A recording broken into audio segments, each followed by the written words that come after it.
Joined once again by One Soccer's Christian Jack.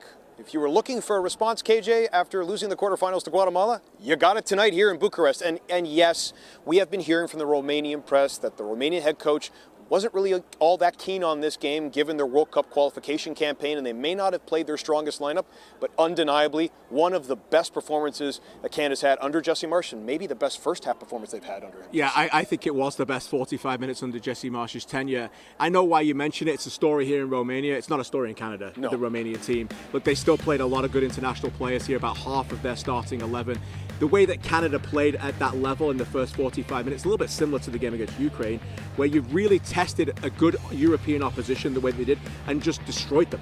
They do the tempo, the speed, the intensity, the willingness to win the ball back right away was everything and more that Jesse Marsch predicted. I've got to give him this. He said to us this week, it's been a brilliant week of training. Yes. He said to us this week that the team and the camaraderie is coming together, and he expected them to come out shot like a cannon, and that's what they did. Right from the kickoff, they won a free kick after 10 seconds. They get a free kick and score that goal again. Stefan Eustaquio told me afterwards he just thought it was perfect for Ali Ahmed to whip it in rather than the way that he delivers. Jonathan David gets another goal. A lot of boxes ticked here tonight, Matthew. What did you like the most? Because we can certainly look at Ali Ahmed. He missed the latter half of the Gold Cup because of an ankle injury, and Canada certainly missed him given his effect tonight, and really the last 10 performances he's had that he's played, he's been a starter for Canada.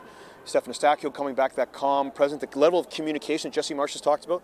But you really like that Nico Segura goal to put them up 3-0. Yeah, I thought that the 3-0 goal was really important because as much as it was a tremendous performance, they'd scored a goal from a set play and then an unforced error. Again, Ali Ahmed with the press. So I think that they wanted that within their ability to show what they can do. They've worked a lot on that, where you win the ball back very quickly, play forward, and then have that team goal. And Nico Segura, who scored the goal, obviously 10 minutes from his house in BC during the Gold Cup, gets another one. And I like the ability to see that Nico Segura, Ali Ahmed, these players who are challenging for starting positions in the World Cup but far from locks, stepped up again on a night where, I thought every player was very good.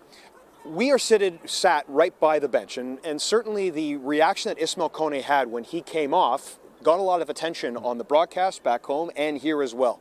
What do we make of it? Jesse Marsch told me after the game that he wasn't all that concerned about it, that Ismail wanted to stay on, and that he wasn't all that fussed about the whole reaction. However, what do you make of it, given how much attention is on everything that Ismail Kone does, not only on the field, and he was great tonight, but his emotions off it as well? Well, it's a story, and it's a story if you're a proper football country.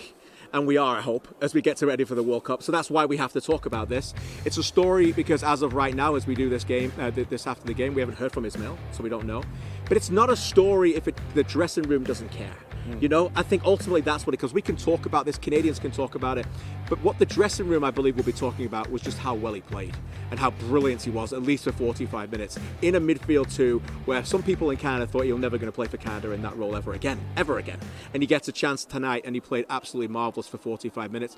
And to be fair, Jesse Marsch told you afterwards, Matthew, he felt like he needed that defensive stability. Romania had about 10 or 15 minutes there in the second half where they started to look like they were the best team. Puts on Nathan Saliba, and it worked.